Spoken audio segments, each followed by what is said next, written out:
there's this guy. I don't fling up bang, I just smoke motherfuckers like it ain't no thing. Then there's Blades. And there's this guy. Shoot him, blast him, nab him, grab him, shake him, bake him, cook him, clean him, hose him, boil him, kick him, nab him, twist him, run, all gone, bye-bye. And then there's Blades. In a world of heroes who walk tall, this is the story of one who flies even higher. He's cool, calm, quiet, and calculated. He's never the loudest in the squad, nor the flashiest on the battlefield, and he owns the sky. This is the story of Blades. Blades has a pretty unique government name, Herbert J. Rotweiler. There's not much out there on how he got this last name. I even looked up old Palitoy employees to no avail. But he was named in the early 1980s when killer dogs were all the rage. From the dog in 1976's Omen, forward to things like 1982's Dogs of Hell and 1983's Cujo. That said, it was in 1599 when Shakespeare had Mark Antony cry out about the dogs of war in the play Julius Caesar. Then in the mid-1800s when Victor Hugo wrote it into Les Mis. 1980 is when the Christopher Walken and Tom Berenger movie The Dogs of War came out, based on the 1974 Frederick Forsyth novel,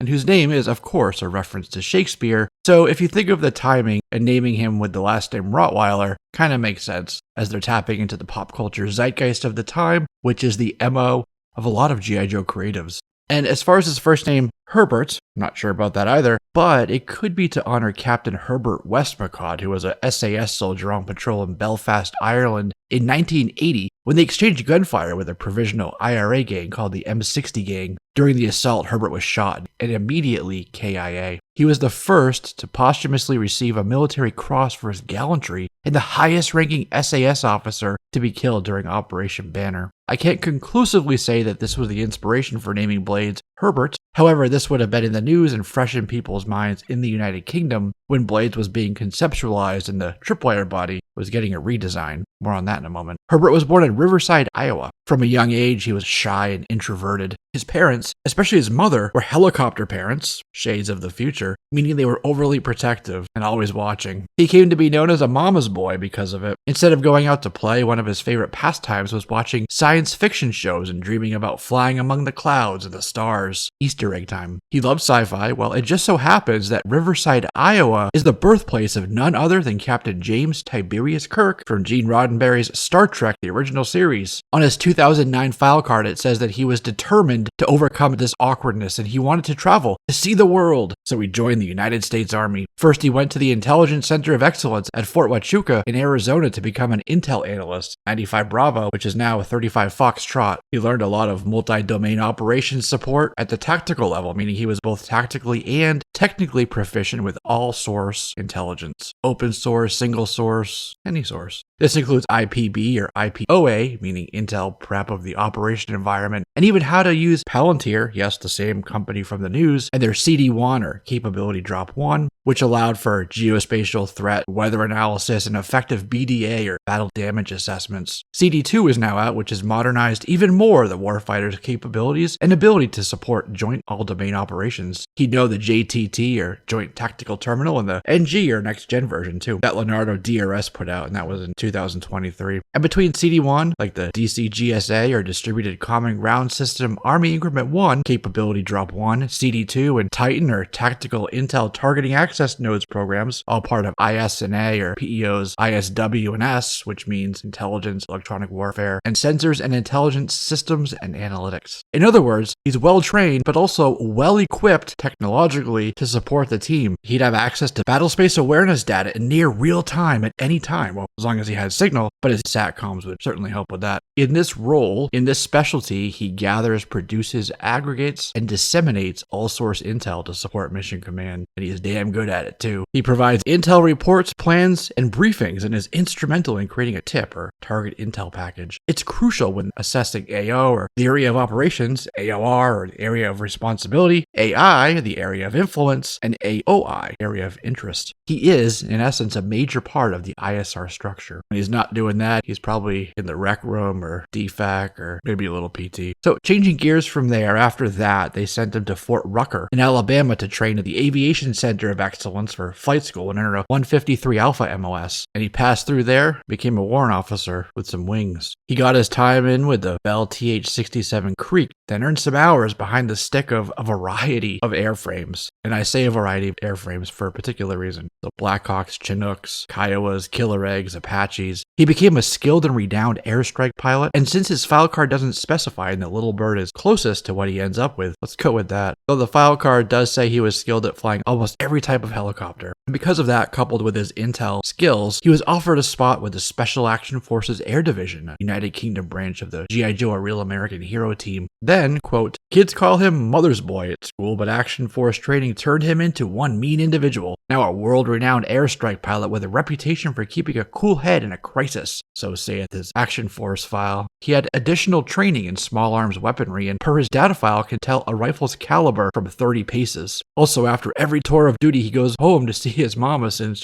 he's a mama's boy. Action Force made his primary military specialty airborne rapid strike, with close quarters battle flying as his secondary. His Hawk gyrocopter is armed with a rapid-fire, rotating cannon and heat-seeking air-to-air missiles. The all-black paint scheme is non-reflective paint for night attack. The Hawk SAF gyrocopter is perfect for discreet recon and nimble air support. The Fang itself was actually inspired and modified from the Wallace WA-116 Agile, which was a British gyrocopter that was developed in the early 1960s by a RAF wing commander named Ken Wallace. Same one that was featured in the James Bond film You Only Live Twice. SAS were led by their squad leader, Charles Buckingham, codenamed Eagle. Blades was also joined by a German GSG-9 leader named Quickfire, French Foreign Legion swimming champion Jean-Luc Bouvier, aka Barracuda, Pete Sanderson, a qualified US AAF helicopter pilot instructor using the codename Chopper, along with Albert Jones, who hailed from Liverpool, England for SAS Boat Patrol and codenamed Stakeout, and the Canadian Jacques Peter Smith in his silent attack kayak, and who has the codename Beaver. There was also the Belgian paratrooper and freefall specialist named Sparrowhawk, the rally race champ from Iceland and Panther vehicle driver Stalker, Chico Rodriguez from Mexico City, who drives the Wolverine and uses the codename Hunter, and a strike team of SAS attack troopers.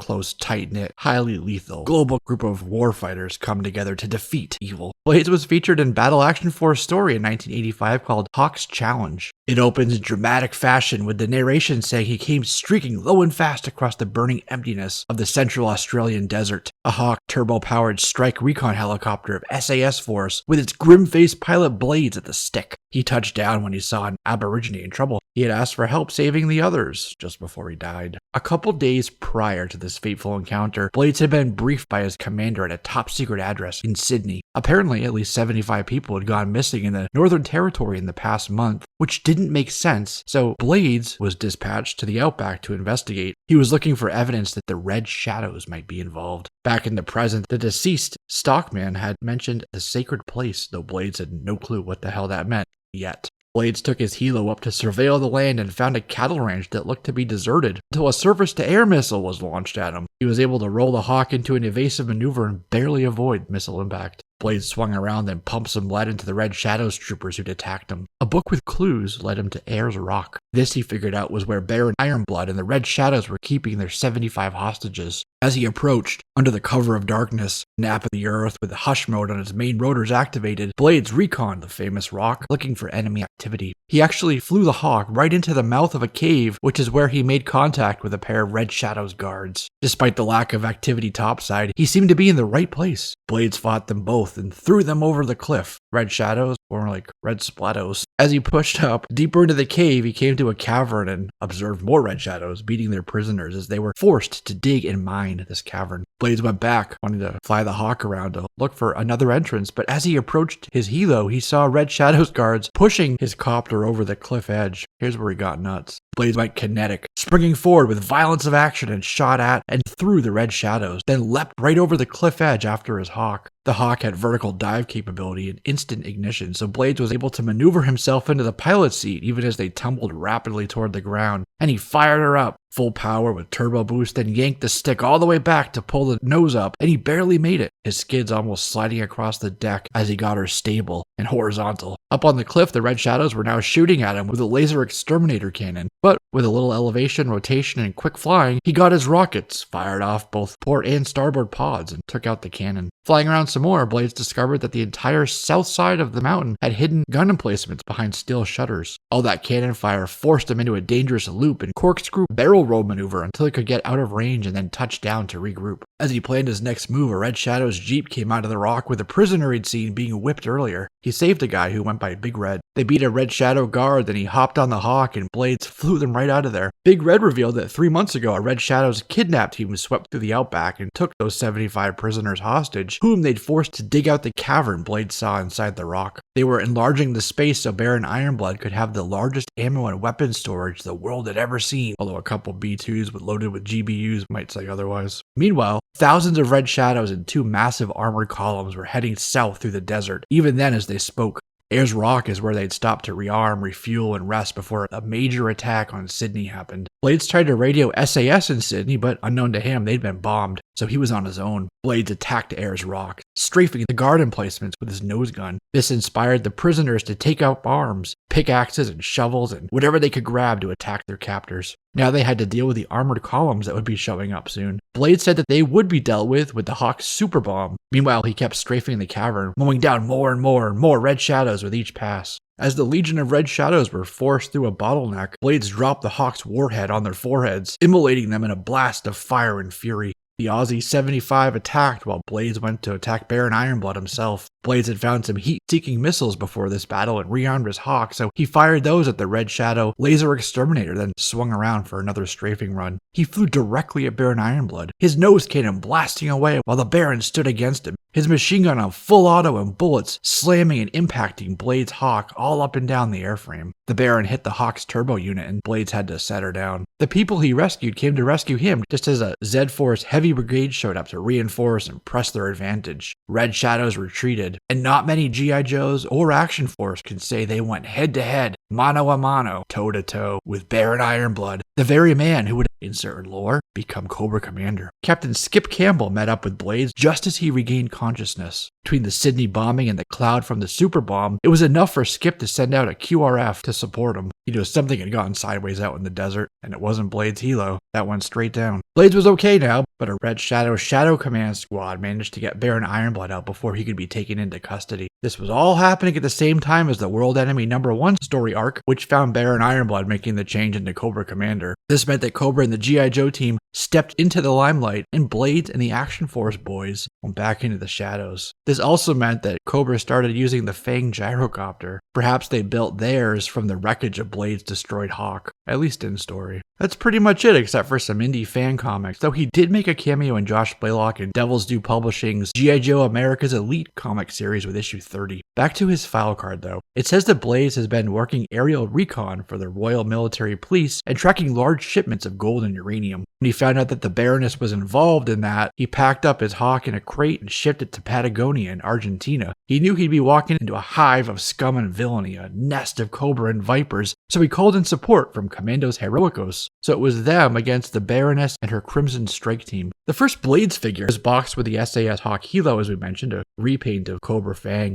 Blades himself is a repaint of the G.I. Joe Tripwire. At the 1992 G.I. Joe convention, Blades was released with different accessories, and here he was bagged and named Tripwire. So he did come full circle, but we got that Tripwire with the Blades coloring, so pretty cool. And there was a SAS Copter Hawk with a Blades figure that was released in 2009, limited to only 500 being made. This had been for the G.I. Joe convention that took place in Kansas City, Missouri that year. Blades is not a hero or operator who grabs headlines. He's the steady hand who holds the line when the skies open up. He secures the ultimate high ground so the ground element can press forward. His story reminds us that a whisper in the wind can carry greater power than a shout in the storm. That's Blades, a pilot whose valor lies not in bluster but in quiet conviction. Before we go, I do want to thank the Blood for the Baron website for many of the images used here, as well as my channel members. Appreciate you all. And with that, that's a wrap on this one, my friends. I'm Jesse, this is JLS Comics, and I'll see you